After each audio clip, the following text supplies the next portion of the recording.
It is time. Welcome to today's webinar on elevating retail CX and brand strategy, brought to you by CCW Digital and Sutherland. I'm Brian Cantor, Principal Analyst for CCW, and your host for today's discussion. In one sense, the retail consumer has never been more empowered. They can research and shop for products from around the world and get them almost instantly. They can use technology to experience products like never before. And when they do go to a physical store, they have more opportunity to connect with human employees than ever thought imaginable. They truly are in the position right now to get the best of all worlds. But in another sense, the retail experience can feel quite limited. While the rise of e-commerce has created accessibility, it has also made a lot of the shopping experience very transactional. Brands are just selling products that seem decent enough, but they're not always thinking about the uniqueness or the humanity behind them. They might differentiate based on price or inventory or shipping speed, but they're not always thinking about the true service behind it, the people who really want to advocate for you as a customer and build that strong connection. And you have a lot of stores that promise these amazing experiences, but when you go there, it just doesn't feel that much different. It still feels like, hey, I'm going in, I'm handing you some money, and I'm getting a product in return. So what is causing this disconnect? How is it that we can use technology, we can use vision to theoretically empower so many consumers, but we're not actually doing it in practice? And more importantly than just worrying about what's wrong, what can we do to make it right? What can we do to fix the state of retail CX? Well, in this webinar, we're going to dive deep into research that we recently conducted to better understand opportunities in retail. And we're not just going to be talking about the customer service experience. We're going to talk about the entire journey. We're going to talk about the employee experience. And more importantly, we're going to talk about overall brand vision. How does your organization demonstrate the humanity, the care, the concern that's needed to connect with customers in today's world? After I go through the research, we're going to dive into a Q&A with our great panelists, and then we're going to look at some real-world examples of success so you can walk away not only with the knowledge about what you should do, but real insight into what it looks like in practice. So without further ado, let's get started. And I want to get started by diving through the research that we conducted here. So as I mentioned, CCW Digital and Sutherland recently partnered on a report called Elevating Retail Customer Experience and Brand Strategy. Now, this report, which is fueled by research, very comprehensive study we did of retail customer experience, customer contact, and operations leaders, we dive deep into how they're not only making interactions better, but thinking about creating overall connections at the brand level. How do they, as a retail organization, align with what consumers are looking to shop from, who they're looking to buy from, who they're looking to work with to elevate that relationship and prove that it doesn't just have to be about one transaction, it can be about a long-term, lasting, and lucrative journey.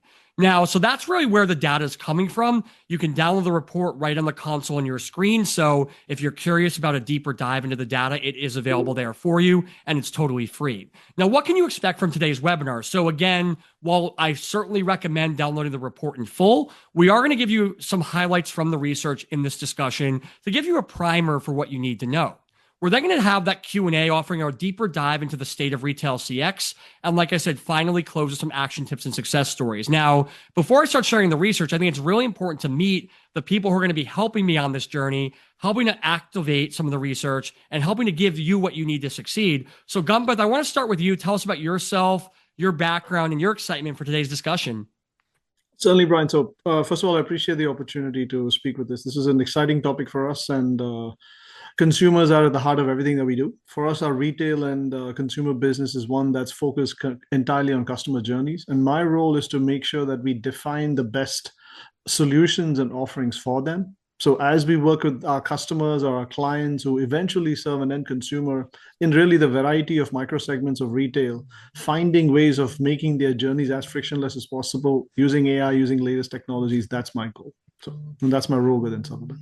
Yeah, and I think that's the thing. I mean, we're already asking customers to trust us to deliver for them. We're asking them to buy from us. And if we make it hard to do that, we're basically begging them to go work with someone else. And in an area where they have so many different options, you need to think about everything. Yes, you want to think about the personal connections, but if your experience isn't easy, if it's not frictionless, if it's not properly balanced between tech and humanity, then you can forget about even getting the chance to personalize because they're going to go somewhere else. And so I think the stakes are so high, and I'm glad that you're thinking about it from that perspective. Now, Sanjay, same perspective for you. Give us some background on how you approach this topic. Great. Hey, first of all, thank you, Brian, for this opportunity. Really, really excited. Actually, some of the areas of focus of the study are extremely topical, extremely important for the retail industry, and we're very privileged to have partnered with you on that, and very, very glad to be on the panel here. My name is Sanjay Reddy. I lead the retail and CPG practice globally for Sutherland, based here in the Chicago area, and looking forward to a very exciting webinar today, Brian. Yeah, no, and again, I think that's anytime you can put research behind a lot of the buzzwords, a lot of the concepts, the more reasonable it's going to be. Because I know that we can sit here and say, oh, treat every customer like they're a king or a queen and deliver this magical experience. That doesn't work in the business world, right? And it isn't practical to achieve that. So, what are the non negotiables? What are the things we must change? What are the areas that we can focus on efficiency? What are the areas where you have to focus on humanity? Thinking about that from a data driven perspective is going to be so key. So, I can't really wait to dive into that. So, I do want to start though with what has been in many ways the holy grail of customer experiences and certainly is becoming more and more important as we think about the evolution of the retail space. And that's this notion of personalization.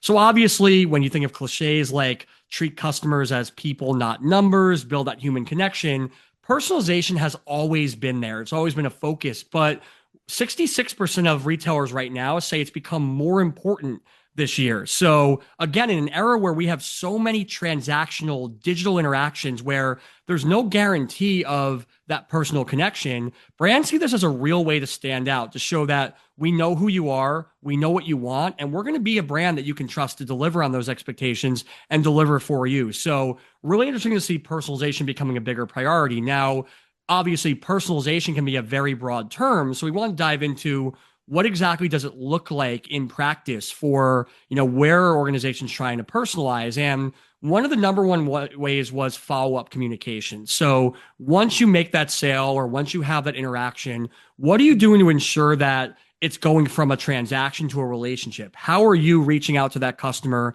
showing you value their business, showing you're anticipating their future needs? That follow-up is a real area where brands see a lot of differentiation with personalization. Some other areas really include making the website or in-store shopping experience more tailored to the customer, the use of loyalty and rewards programs, and also product and technical support. So really, the truth is, if you look at all the data, there's really no shortcut here, but it really shows that you want to think about personalization in the sense of what matters to the customer. So not thanks for being a VIP customer, I'm going to proceed by giving you very un-VIP treatment, but instead, let me use personalization to make the experience better for them, to follow up when they need a follow up, to give them, not show them every single product in our store, but show them the products that are right for them at that given time, to give customer service that is aware of their past interactions, their past purchases, and aligned accordingly. Using personalization, to go back to what Gunther said earlier, to make it easier for them, not just to show off all the stuff we know,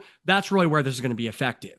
Now, when you think about personalization, it's not just about wanting to do it. We all want to have personal connections. You need the data to do so. And this is an area that we definitely spent some time in the research as well, really auditing how organizations are learning about their customers. Now, many are, of course, doing traditional customer surveys. They're looking at complaints. They're analyzing direct feedback. But where there were some gap areas were, one, a lot of opportunity to emphasize analytics a much more. So really looking at that total journey, what you can learn from individual behaviors, interactions, touch points, how we can get all that on the right track. Secondly, really looking outside the organization. So not just what complaints are you receiving, but what do the reviews look like on social? What does the chatter look like right now? And even more broadly, what are your competitors doing? How are they delivering great experiences? Because we've all heard the cliche, you're not being compared just to yourself, you're being compared to everyone else in your industry, everyone else at large. And so knowing what customers are feeling in the overall market is going to certainly be really key and a way to really stay connected. So we call it voice of the customer, but it's more than just the literal voice of your customers at that moment. It's really a full snapshot of what's happening in the market. Now, if yeah, you don't go mind ahead. chiming in really quickly on that point, one of the things as we work with you on the research and we continue to always mine our data, the thing that we've started to see is Personalization went down the route of segmenting customers, creating personas of individual groups. And now, with the data that we have and the insight we have into every individual, this has become that much more granular. So it's not anymore the ones who prefer technology, the ones who prefer humans, the ones who like to work quickly, the ones who like to be self-serve. This is going into what does Brian want? What does Sanjay want? What does Brian's zip code want? What does Sanjay's zip code want? What is the demographic that Brian falls in want? And it's going that much more detailed and granular, and the data is letting us do that to the point. And that's what we are seeing is customers are wanting more and more of that aspect of truly knowing them as a person rather than a demographic, as an example. Yeah, I think what you're hitting on is also important. It's not only the individual persona, but it's also the importance of context and how that can shape preferences. So, for example, let's say I hate talking on the phone and I only want to hear, I primarily say I want to text. That's how I want to interact. That might be true for 99% of issues, but it doesn't mean I want to receive 47 text messages from you every day promoting some special limited time offer. I still have preferences for how I want to be connected with. So it's really understanding that there's no such thing as like a set preference where every time Brian interacts, he only wants to hear from this person with this attitude in this channel. It's when these are the likely things Brian's going to go through. He's going to have support inquiries. He's going to have purchasing inquiries. He's going to want to know about price or get research. What are the different ways that when he thinks about those intentions, where does he go? What does a great experience look like? And through, to your point, deeper dives into data, that's how we're going to understand not only like who I am at the very high level or what my general preferences are, but in context, what's going to motivate me to become more engaged? Because we don't just want to be a brand that kind of works. It needs to be a brand that works for me in the moment. Yeah. And with that, obviously, a tool as we start to think about how do we scale something so nuanced, right? Because the way you describe personalization is awesome, but that also may seem daunting to those who are still struggling to figure out even how to be in multiple channels, let alone tailor messaging to a given person at the right time. This is really where technology like AI has become so promising for its ability to really help scale a higher level of experience, not just put an FAQ page out there, not just automate a few boring practices, but really start to look at leveraging data to create more meaningful experiences in more channels in a cost-effective and scalable way. And so, of course, we see, just like every other industry, we see significant investment going into retail, with 73% saying they've made significant investments. And some of the key areas here are going to be, they're going to really trust AI for automated sales updates. So really kind of giving people an update on their orders and how that's tracking. Definitely an area where they see a lot of value and confidence in AI.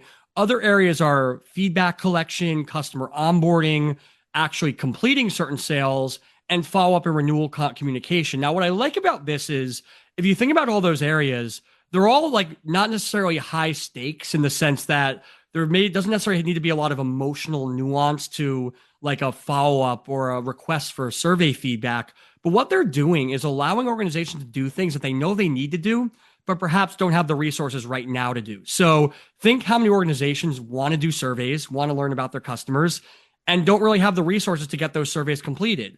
That's an area where AI is not just doing boring work, it's enhancing something that we can't do, but we wish we could do. Same with like follow-up communication and onboarding. We know that onboarding is a way that you show, hey, I'm not going to forget you just because you gave me your money. I want to take care of you as a customer, but I also have a limited number of staff, a limited number of business hours. I may not be able to do that. Well, here's where AI can come into play. Use personal context about that customer, what they purchased, give them relevant onboarding. So you show they matter to you. You give them helpful information. You let them know, here are the return policies. Here's the support channels. Here's how to take your purchase further.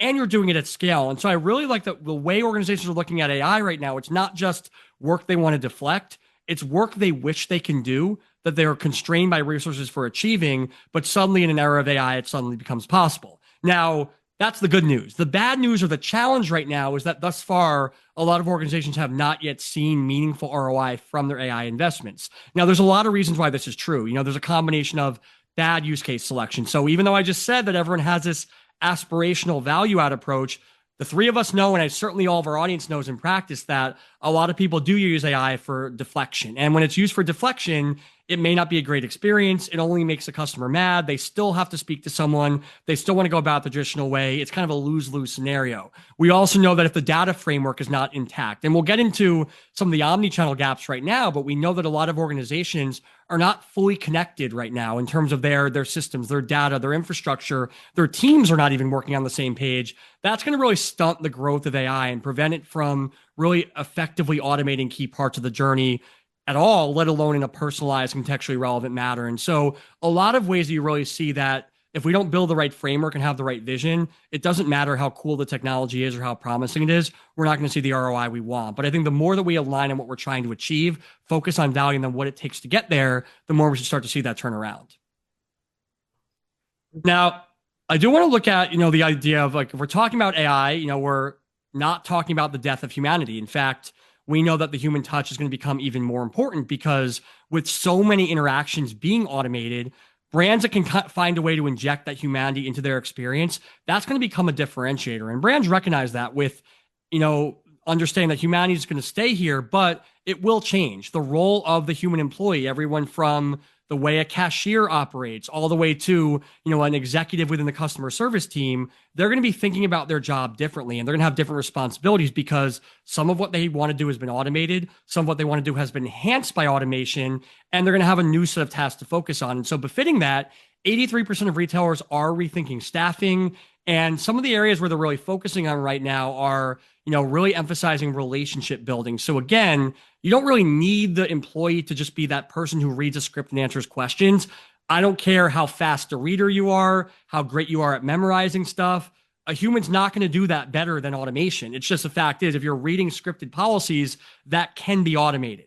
What a human can do is take that information and turn it into fuel for a strong relationship with that customer to build a deeper connection. And that skill set, that ability to interpret and analyze and frame, that's going to be really important as well. We also see an emphasis on AI fluency. So I'm glad this came up in our research because one of my fears in talking about this topic a lot is that we focus so much on, because AI is doing all the simple transactional work, humans are just going to focus on all the soft skills and they just have to be really cool and charming and empathetic and everyone's going to be happy.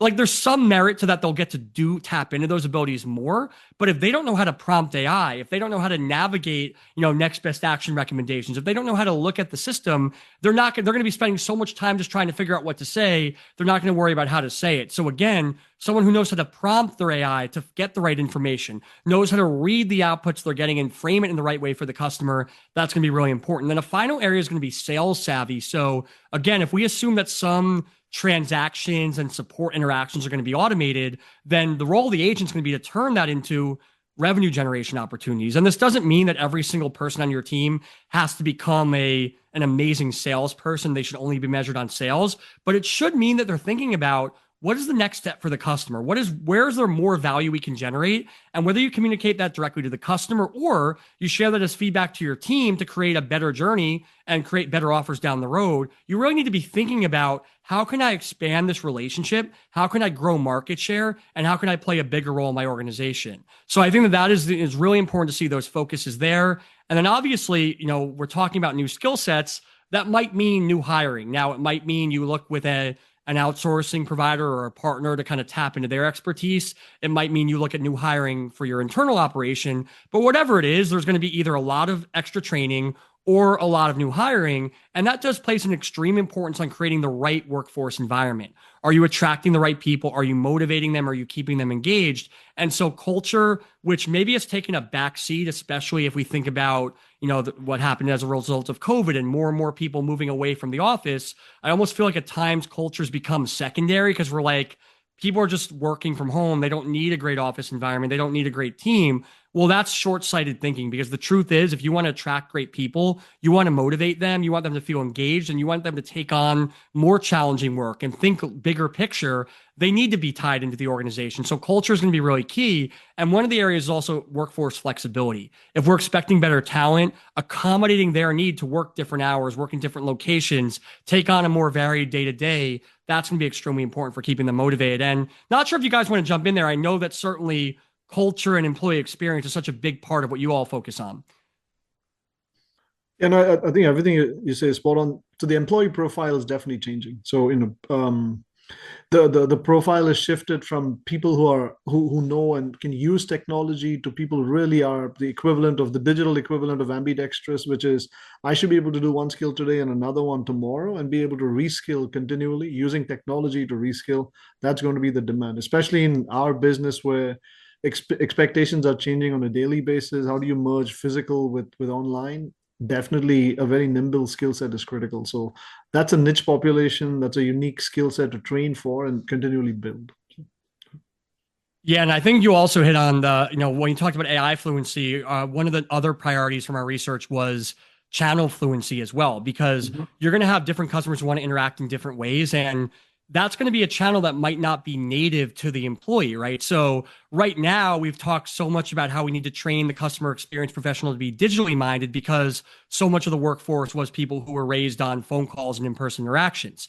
Well, over time, the default employee is going to be someone who was raised on digital, and they're going to have to perhaps generate more voice and in-person capabilities because there's still going to be customers who want that, but that's not what they were built on. So I think really thinking about all the balances and having across the board fluency is so important. And that does tie into the next area that I want to cover from our research, which is the role of omnichannel. So omnichannel is not new for anyone in customer contact or customer experience, and it's certainly not new for retail. It's been a defining topic in the retail space when you think about marketing, when you think about customer profiles for so long, and yet it hasn't been achieved. When you look at the typical organization, it still feels very fragmented. You still don't, your persona doesn't carry through to all the different channels. Support and messaging can be very inconsistent from channel to channel. There's trouble looking across records. And we know that this is not only frustrating for the customer, but it also, as I mentioned earlier, it limits the ability to leverage automation, because if you don't have that single source of truth fueling your data,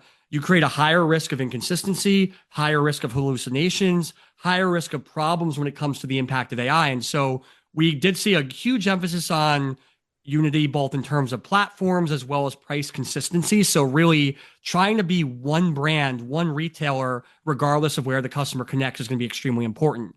Now, if we think even more broadly on some of the tech priorities, we start to see more, more innovative areas where like AR and VR, really looking at how that can create a more immersive shopping experience and further not only blur the lines between e-commerce and brick and mortar, but also enhance both. So when you think of, if you can make the e-commerce experience more immersive, more experiential, you raise the likelihood of conversion, you raise the likelihood of trust there.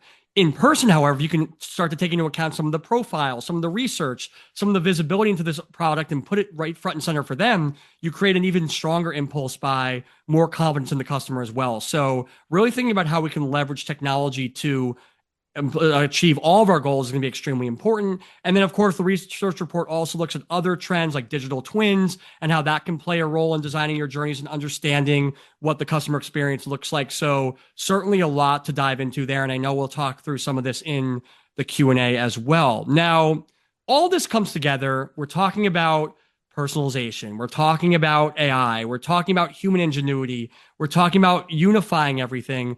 We're not doing this for fun. We're not doing it so Brian has something to lose his voice on at a webinar right now. We're doing it because we know that we want to create customer trust. We want customers. What did you say? That it is fun though. Oh, of course. It's definitely fun. Yeah, I know it's definitely fun. But I think, I want to know that it's for trust. It is for making customers see us as more than someone who randomly makes a website, who has a really cool sounding product, but instead is someone the customer can believe in, both as far as this product will be really great, the service that I may need will be really great, and this brand will be an organization that I want to associate with. These are all things that absolutely matter here. And so we did want to very much put the spotlight on trust in this research report. And we found that there were 3 areas where trust can be was most likely to be achieved. Number 1 was really having a strong customer support experience. So ultimately, at the end of the day, anyone can sell a product. Anyone can design something great. Can you stand behind it from a service perspective? That's going to be a huge differentiator there when it comes to trust. 2, product quality and value. So at the end of the day, there's a lot of, you can search for any bit of technology, any clothing item. You can find 9,000 things on a major e-commerce website that looks very similar.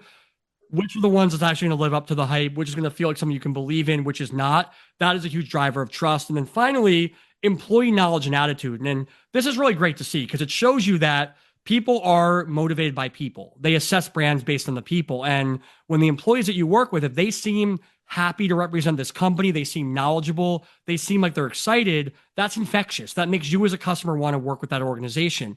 In another study we did, we actually found that companies with a great employee experience culture are actually more likely to generate business. So even though I'm the customer, it shouldn't matter to me directly if that employee has a nice desk and a nice view or not, but it does, because it shows you this company believes in the human element. This company is creating a team of people who, when I need them, they're going to be motivated to help me. They're going to be motivated to advocate for me. They're going to stand behind me. And that's so critical in building trust. So definitely a huge point. And as I mentioned, though, trust is not just about, oh, when I interact with the brand, do I like what I'm hearing? Do I like what I'm seeing? It's also, when I'm not interacting with this brand, do I believe in who this organization is? And so that's why we call this research report retail and brand strategy. It wasn't just how do I make shopping better? It was how do I become a business that people believe in better? And we do see that, right now, a lot of brands are recognizing this imperative to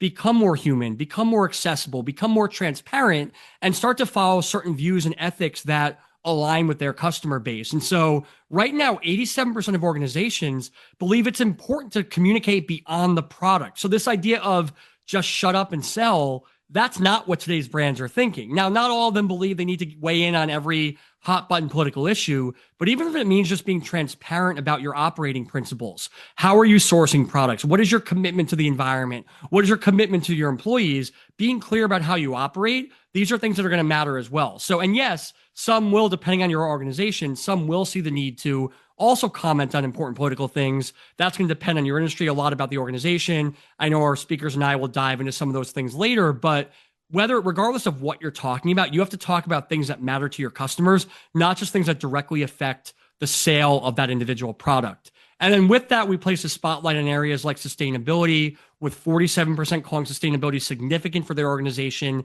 and 51% planning to take steps to create a more circular supply chain. So actually thinking about not only what am I saying, but what am I doing and how is my overall operation, from manufacturing to supply chain to distribution to returns, how is that all kind of factoring into something that we can be proud of, that aligns with customers, that has the right ethics? That is really top of mind for organizations there. So I've done a lot of talking, I've done a lot of research, but it's not just all about me here. So I do want to dive into some Q&A right now. And really, I want to start by, before we dive into line by line of the report and some of the research there, I want to get each of your overall takes on what we need to think about going into 2026. So, I'll leave it to you to decide the order here, but what are some of the big challenges? What are some of the big trends? What needs to be top of mind going into this coming year?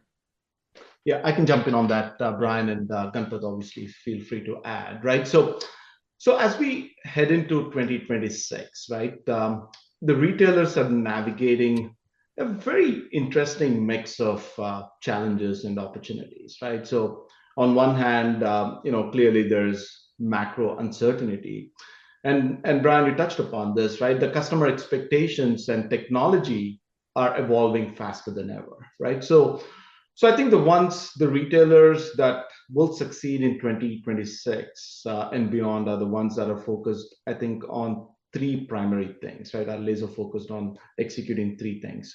Number one, profitable growth, right? So again, while inflation is cooling off, right, there's still pressure on margins, supply chain costs are rising, the wages are rising, right? And just the cost of staying competitive is a huge burden on some of these retailers. So the priority for the retailers, we feel, is finding the sweet spot between efficiency and experience, right? So it's less about cutting costs, but more about optimizing value, right? Making sure that every dollar that the retailer spent is actually driving customer loyalty and creating long-term value. So that's where I think we touched upon this automation, AI-driven forecasting, data-led personalization come in, right? So these will help retailers expand margins, but also how customers engage and buy their products. Second, I think, is experience orchestration. Customer journeys these days are not linear, right? They're anything but linear. You touched upon omni-channel, right? So people might start their buying process on the phone, then they might visit a store, and then finally complete the purchase through social media, right? All in a single day, right? So the retailers really need to connect these dots and deliver a truly seamless experience across both the digital as well as the physical channels. So the best retailers out there, right, are using AI powered insights, they're using conversational commerce, agentic AI assistants to make every interaction with their customers contextual, predictive, and personalized, right? And third, I mean, you already spoke quite a bit about this, is building trust and brand resilience, right? So today's consumers, we know, care very deeply about values. Things like sustainability, transparency, and authenticity are extremely important to these consumers. So retailers who live these values and communicate them will earn their long-term trust. And this matters even more today with all of the social media and retail media, networks playing such a big role in how consumers discover and stay loyal to brands, Brian. So now just thinking about what is different or what is going to be different in 2026, right? We're seeing that there's a bit of AI fatigue and fragmentation, right? There's just a lot of pilots, but scaling responsibility is proving to be a little harder, right? Continues to be growing pressure on supply chain, right? With localization and sustainability coming to the fore. And the customer expectation inflation, right?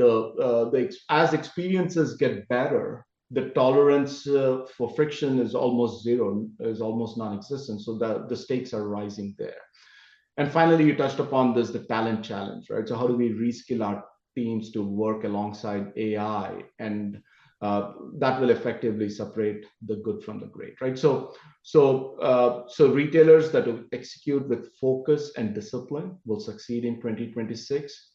Retail organizations that will win will tie innovation to business outcomes, orchestrate experiences end to end, and more importantly, and this is extremely important, never lose sight of the human element at the heart of transformation, right? So Gampath, I don't know if you want to add anything to what I just said. No, I think that's pretty comprehensive. The only thing that I'll slide in there is starting with the customer and the flexibility that they're looking for in terms of, I need my product today, this afternoon, in a couple of hours, and combining that with the focus on tariffs, which really means for significant vendor diversification, really ends up, and that's something that we are seeing for many of our clients, ends up driving the need to come up with many multiple diverse vendor sources, including for finished goods.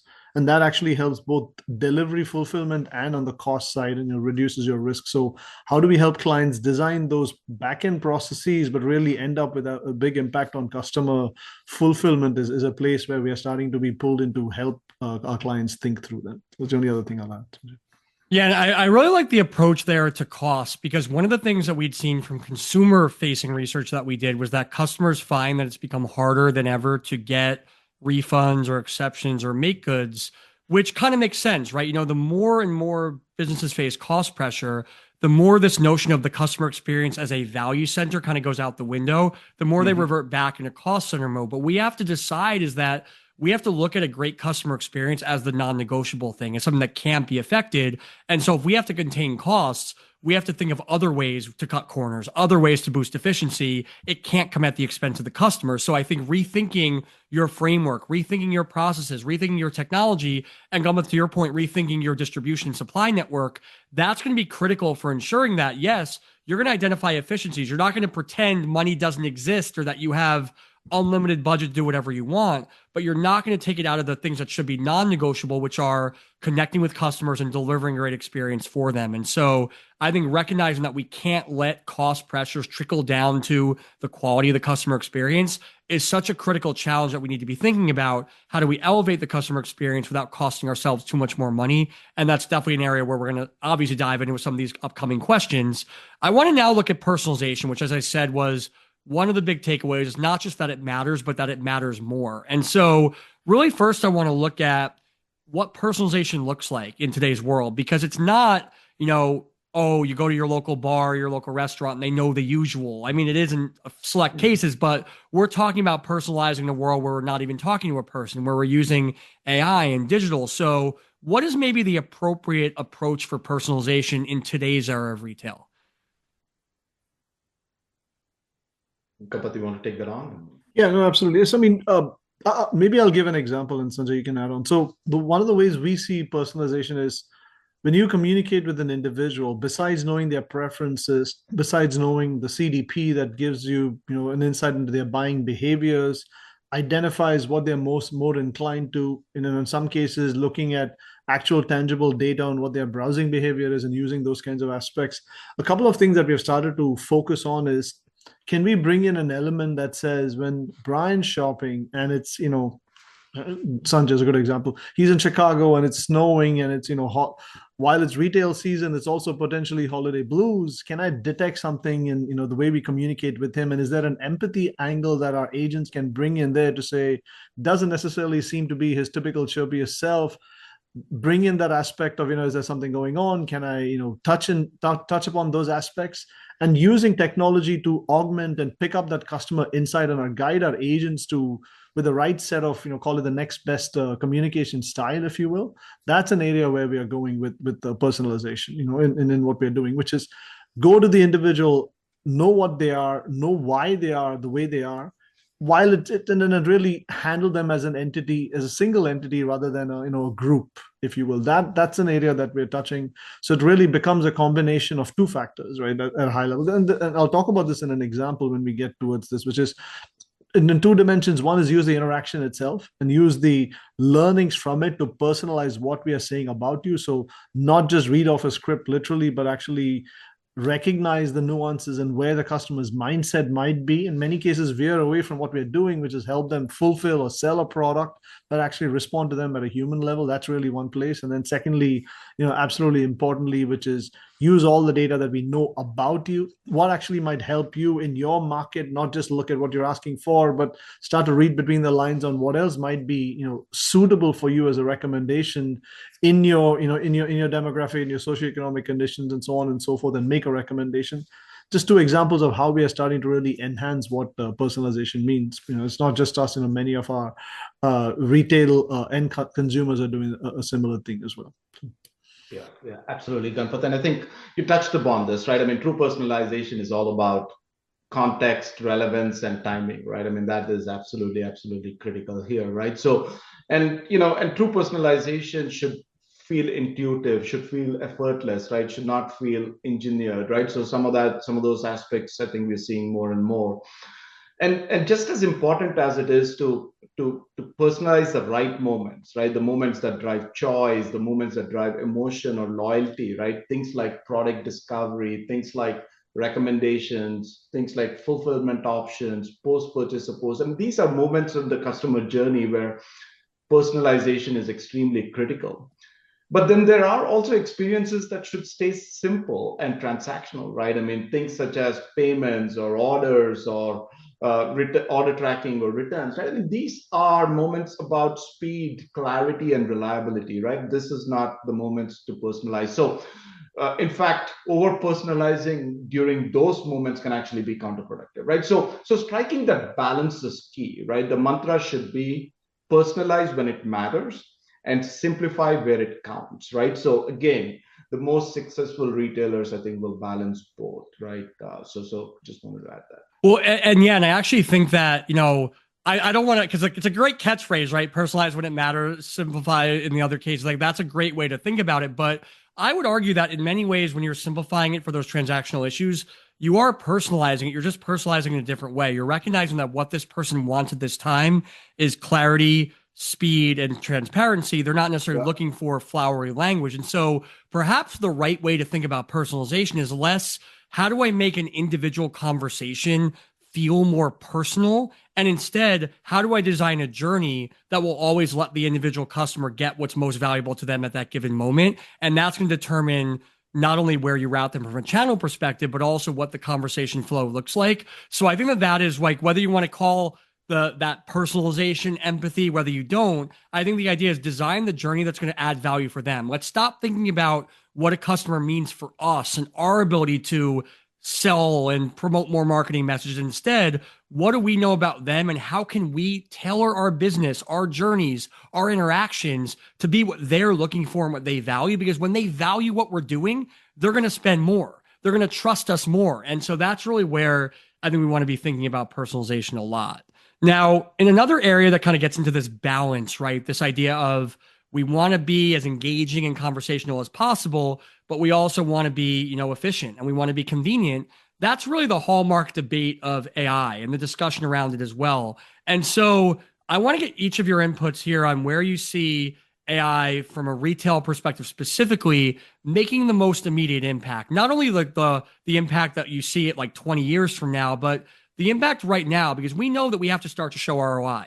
We know organizations have to start to see some return on what they're doing. So where do you see it transforming maybe in the next year or two that could be useful for our audience here today?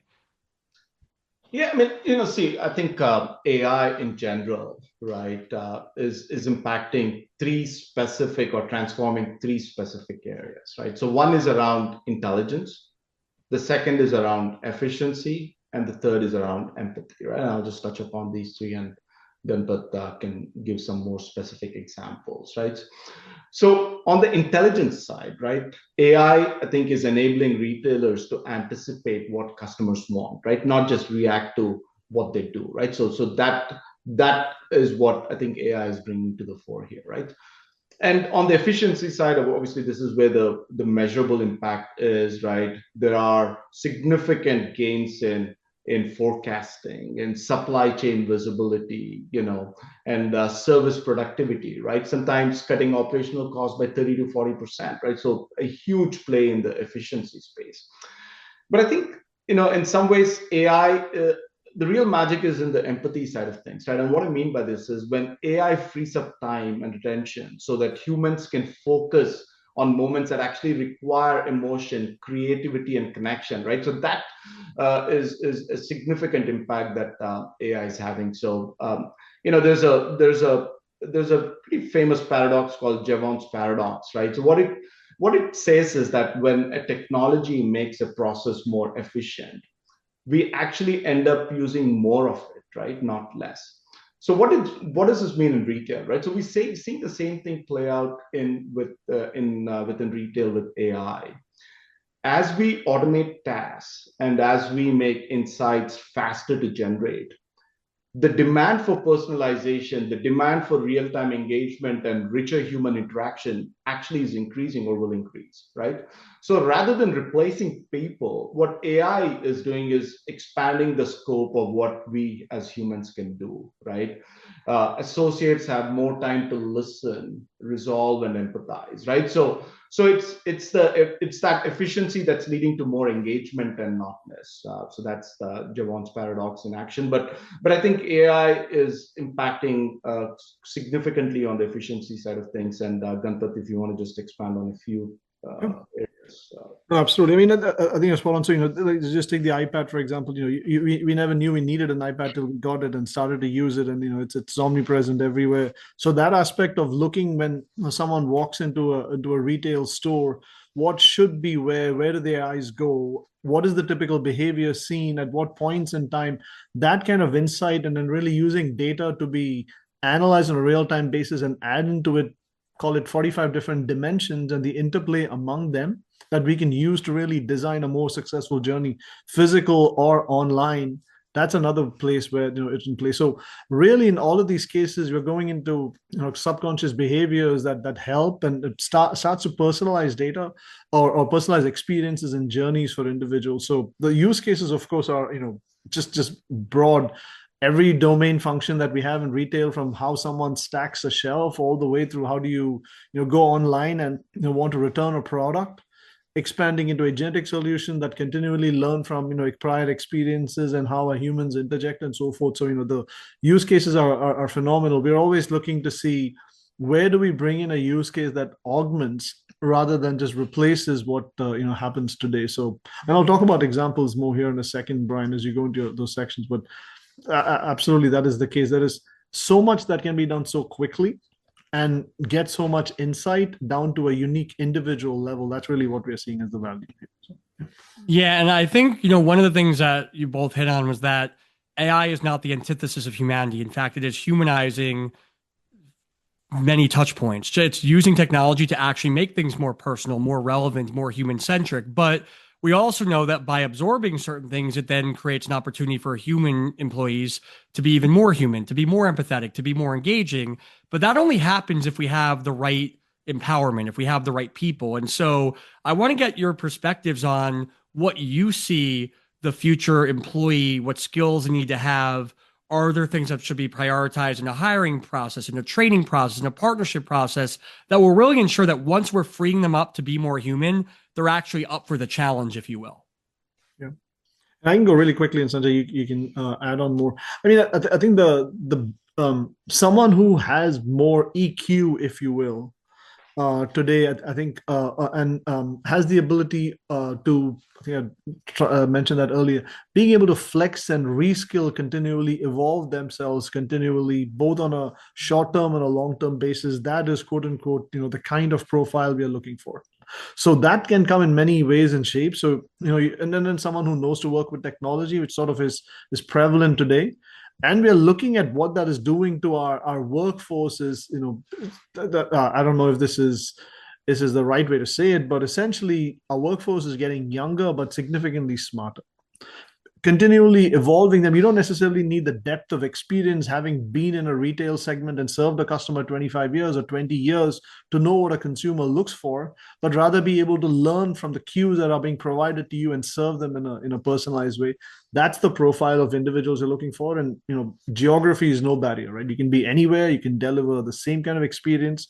We'll talk about that here in a second, on how we are using the point you made about AR VR to equip our agents to be border agnostic. Doesn't matter where you are, you're going to know what it means to be in a US home. If you're sitting in Egypt, as an example, that's the profile that we're looking for and recruiting for. So, Yeah, if you'd like to chime in. I mean, I think you hit on all the right points, right? So it's all about, the skills equation is definitely changing, right? I mean, there's no doubt about that, right? It's just not about coding, but it's about AI literacy. Ganpati, you hit upon this, the emotional intelligence aspect of things, right? So the employees need to be comfortable, interpreting AI insights, right? Exercising judgment, and so that skills equation is definitely changing, and so you hit upon all of those points. Yeah.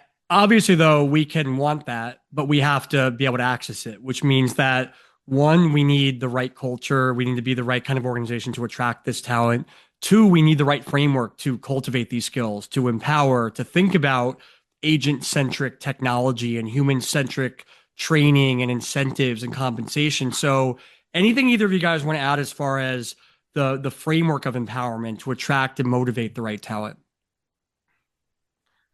Yeah, the main thing I'll call out is today's employee, while financials and so forth aside, that being table stakes, challenges and being able to solve a customer's problem, not necessarily handle something and deliver an outcome that matters, not just in terms of what some of our listeners might be used to, service levels and so on and so forth, but then actually convert, but then actually resolve and do things that the customer did not know that they wanted, but still now they know once the employee is able to read between the lines. Those are the metrics that really start to interest people. So we are working with one of our clients that sell products that are used for home crafts and so on and so forth. The teams that we are working with, as we are building an agentic solution for them to handle warranty claims, completely autonomously, the individual is so interested. She today is a supervisor managing tickets on emails, but her interest level in saying, how can I help generate the solution? How can I help you phase it? That's a lot more fulfillment for her in helping design next generation technologies and then really help take a product or a solution, if you will, to market. So that mindset is what we are seeing continually more and more rewarding employees, their engagement in designing for true experiences while still being able to learn from transactional aspects like you mentioned, but then go take that insight to the next level, because there's no one other than them who's a frontline except for maybe AI. That's the aspect that we're seeing employees really starting to value as a method of recognition, if you will. Yeah, and so I want to jump into, you kind of alluded to this, but the role of technology in this. So, there's a lot of innovations as it relates to technology that are both helping the consumer experience as well as the employee experience. And one of those areas is certainly in the front of AR and VR. So, anything you want to elaborate more on how we can use this to really not only make things more efficient, make things more exciting, but really Sure. elevate that human quality as well? No, absolutely. I mean, and then this nothing better than a use case, right? So this is something that we have done delivered for some of our clients, which is, we support American clients who sell home furnishings and home products, a specialty retailer, and we deliver those services out of the Middle East. So people in that region who might have grown up 20 years ago when definitely my son's age, if you will, and they now have to, who never seen a US home, and the nuances of having a pool and a patio and those kinds of things. How do you bring that to them? So it's not anymore just the aspect of how do you take a store or a product to a customer and AR VR there, but rather we are taking the end consumer's lifestyle to our agents. That's one of the places where we've deployed AR VR, which is how do you make people think about when you walk into a home, what does it mean to have, 10-foot, 12-foot ceiling? Why is that important? What does a chandelier mean where it drops enough that it doesn't light up or cast a shadow? Being able to think in those aspects as a true homeowner and being able to train our agents, that's where we're using AR VR. So that's gone a long, long way, because now you've got an agent, and you made the point about personalization, who's not just helping you buy a couch or a chandelier, but is actually helping you design your home, and is intuitively doing that part, to what Sanjay had mentioned, right? So that aspect is of training, which is fundamental to how we get our agents ready, but then actually make sure that they're actually solving for what the client is looking for, which is not just a product, but a product that is absolutely best fit for their home. That's a place where we've deployed this great success rates, continually significant CSAT scores, or the perfect CSAT score as our clients look for, and that team is actually delivering more on the revenue side, as you should logically expect, because for them it's not just a matter of when a client comes in and says, "Help me, I have a party coming up tomorrow, help me buy a table." But oh, by the way, did you know that this particular tea set on this china goes well for you, right? That aspect of helping them think about what it means to have an event, and then able to increase that value of each order beyond 10%, 15%, 20% pickup, training of that nature, helping people think about a home, getting them familiar with what it means to live in the environment of the end consumer is something that we've done on the AR VR side to great effect. So.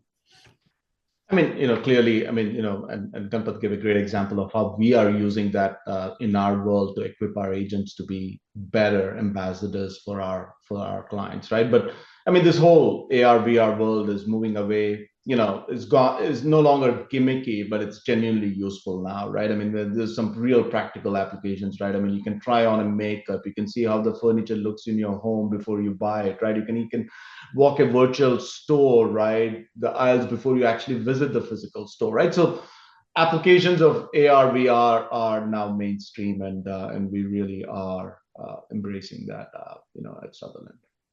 Yeah, and I think that, you hit on an important point, which is that when we do research into what are some advantages that you think humans have over AI, naturally like emotional empathy comes up. But one of the other real points is real world experience, the ability that what it's like to come to this point, to go through, to own a house, to miss a flight, to be waiting to get this new trading card and they're out of it and it's frustrating. What this is like, whereas AI, it might know the language that's communicated, but it doesn't know what it means to be a homeowner. It doesn't know what it means to be disappointed when a cool product is sold out. And so I think that being able to use technology to ensure that there's more relatability. So even if I've never been a homeowner myself, I can envision what that's like and what this looks like for the person, and I can provide guidance for them accordingly. That is going to be so important for making that human connection. And so again, I think we really want to hold technology accountable for mimicking or elevating that ability to be a human, to think critically, to think with empathy, to think with relatability. And if technology is doing that, then it's truly doing its job. And if it does so more efficiently and saves us money in the process, then it's kind of win-win across the board. Now, one final thing I want to get into before we wrap up with some of your action recommendations and further case studies is the notion of humanity at the brand level. So, we talked about humanizing interactions, we've talked about humanizing journeys, but it's not always about when the customer's involved. It's about the brand. And so, what right now do you see are critical for building that deeper connection to being not just someone who I trust to deliver a great product, but someone who I'm excited to like their social media pages. I'm excited to wear their t-shirts. I'm excited to say I work with that brand. How do you as an organization communicate that way in a way that doesn't create undue risk or polarization? Sanjay, I'll let you go. Yeah. So see, I mean, I think today's consumers, right, especially the younger ones, are extremely attuned to authenticity, right? So they just don't buy what you sell, but they buy what you believe in, right? So for the brands that want to build deeper human connection, the message has to be consistent, it has to be credible, and it has to be human, right? So the clarity of purpose of that brand is extremely important. Communicating that is extremely important, right? Then, also it extends to their partners as well, right? So for the brands, it extends to their partners as well. In today's ecosystem, right? Your credibility is only as strong as the company you keep, right? So who do you work with? How do they source with sustainability? We talked about it. What are your partners' ESG, policies and such? Are they aligned with you? All of that is extremely critical, right? So I think it is important, extremely important that your brand conveys authenticity, because that's how consumers buy in today's world, Brian. Yeah, and I think it's obviously there's the messaging point, but then there's also the doing it point. I can say the right things, I can champion a cause, I can put a nice catchphrase on my social media accounts, but do my operating principles match with what I'm saying? And so, you allude to sustainability, we did in the research report as well. Are there any other areas that either of you see as critical for being a human-centric organization in terms of your day-to-day operating values?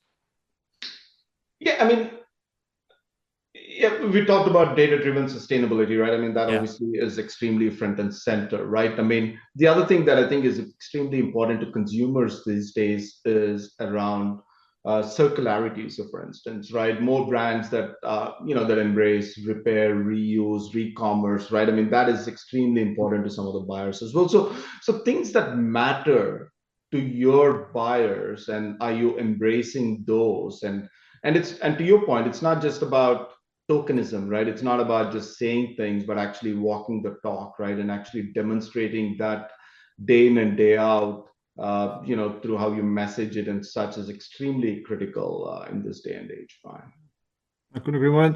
This space really is, buyers are getting more and more sophisticated to the extent that, today we've got people who say, when you use AI models to serve me and, and my co-customers, or if you will, do you have, biases taken out of those models that you have? Things of that nature, which is, which is happening today, a few months back, is a real phenomenon and a recent phenomenon. And clients are asking for that kind of, discernment of the data or the tools that we're using to serve them. So it's a very discerning group of clients in some industries, and in some classes, where it's definitely the foundational aspect, green and sustainability, and absolutely the reusability aspect of it. But the tools that you use, they're being discerning in that. So it's a very quickly moving world, and all of those things are going to continually creep into what it means to be a human company, I think so. So a few minutes ago, you mentioned that you said the phrase, everyone loves a use case. Well, as we wrap up here, I think we do want to give them what they love, which is, use cases, things that really make these concepts real, because we can talk about efficiency, we could talk about being frictionless, we could talk about humanity, elevated technology, saying the right message, but what does this look like in practice? What results can we expect? So I want to wrap up our discussion by giving you the floor for that discussion. So, I mean, I'm happy to start. I've thought of maybe a couple to three examples, and based on how much time we can go through this. So one of the things is the evolution of the AR/VR, right? So I think we mentioned that use case. Another really practical implementation of it that we have started is in warehouse operations. So the same concept of bringing a store to or a US home, if you will, to an agent in the Middle East. We've now gone down the route of saying, how do you bring in a warehouse, what it means for a backup dock, what it means to say, how is the floor organized, what is the flow, what are the lines, and can I have someone who's sitting a few thousand miles away help with floor planning, help with EHS on the floor, help with identifying the racks are full or you've got expiring products. How do you use that design aspect of what it means to bring in AR, VR a concept or an idea, or not an idea, the technology that says, I'm going to give you that experience of what it means to be a shop person, if you will, that is filling, that is looking at scrap, that is looking at expired products, that is looking at ensuring that the bins are filled, so on and so forth, and have that aspect done using cameras from a different location globally. So you get the benefit of follow the sun. You don't necessarily need someone working a really late night shift and exposing yourself to EHS concerns and so on and so forth, but do that aspect. So that's a use case that we have started to deploy, including in that aspect, saying if a product is walking through a bin or going through a bin, identifying what's wrong with it using camera solutions, using AI solutions to identify what's a true damage versus what's a minor dent. That's a use case that we've deployed for our clients. We've begun to deploy it significantly with an expanded scope from the standpoint of how do you help design better products, better packaging, and so on and so forth. So hopefully that gives you a viewpoint of what we are doing. It applies across a major retail brand that we are working with, and also a few consumer products that we're starting to work with to say when they ship their products to show up at a shelf, what should it look like, what should it feel like, and so on and so forth. So the integrity of the product is maintained. Right? So that's one thing that comes to mind. Another thing that I'll call out, which is interesting at least to us, is just again a recent deployment, is we started to talk about what it means to be empathetic and so forth. So we've now started to deploy a co-pilot, right? The in its true sense, which is something that is sitting next to the agent and augmenting what they do in helping our agents sell particular products. We've taken this approach of saying we phased it in three steps or three phases. Started by saying first approach is going to be go with path of least resistance, quick impact, and we've deployed this solution that is looking at interaction analytics. So when I speak with Brian, what is he saying? What is he looking for? What's his need today?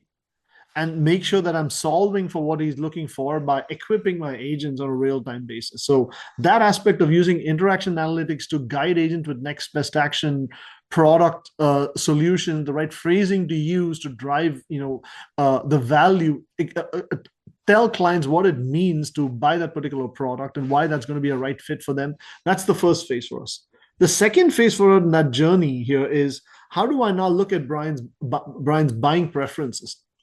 Can I look at the customer data profile that we have about him today? What has he bought? How often does he buy it? Is every second Friday the right time that he buys because that's payday? Can I get that data without him telling me or without me knowing it from the data itself? Do I know that his threshold typically seems to be $1,200? He has never bought a single thing that is lower than that, and use my agent to make a recommendation that is that much specific to Brian as a person. Those are the areas that's our second phase, which is truly personalize it to that particular individual based on every piece of data that we have, and in dimensions that we cannot even start to think about in the interaction between these various dimensions. So a Friday in November, Brian's experience is much different from Friday in April, that kind of aspect of it. The third dimension we are bringing into that sales aspect of it, and you think about this progression. In that first phase, we saw a 10% pickup, right, in conversions, in improved conversions. The second phase, we're projecting an incremental 10% to 12% increase because it's now that much more specific to Brian. The third aspect of it to say, when I'm selling this particular product to a client, what's happening in that market? So bring that real-time insight to say, what are the competitors of our client doing in that market? What are they bringing in as products? Is there anything prevalent in social media about, let's say, if we stick to that same, furniture example, right? What's happening, is mid-century modern the most recent thing that's prevalent? Or, I'm in Texas. Is it, Texan Longhorn kind of decor that's really starting to grow in a particular zip code? So bring in all of those additional dimensions that we aren't even thinking about for a second, and use that to further augment. As we go through this journey, the piece that we are always keeping in mind is every step we need to have a positive ROI. Never should it be that the cost it takes to crunch the data, bring in those insights, outweighs the incremental pickup in value, right? Whether it's incremental sales or average order value, whatever the case might be. So that's another use case, Brian, that we've deployed for our clients, which is continually growing in this journey of how do I engage agents better, and at every stage in this journey, make sure that the value is that much more, and is always backed up by a positive ROI, because in the end it is business, right? So that's another example of what we've deployed for clients. And then, I mean, I don't know if you've got more time, and I'll sneak in one more example if I could. Is we have this point of view ethos, if you will, that we've created that says, for every family, for every individual, we want to have the same person servicing them. You learn their preferences: single family, single agent, single individual, single agent, that kind of stuff. So to do that, what it needs, and for many of our clients have many legacy platforms, many platforms that don't lend themselves easily for connectedness or interoperability and so forth. So designing solutions that bring a unified framework, a unified desktop. So foundationally make sure that all aspects, irrespective of in what core platform it might be, in a single interface to our client. So when I service Sanjay, I know everything about him, irrespective of whether he bought it and where he lives in Chicago, or he was traveling to California, he bought this, or his wife bought it somewhere else.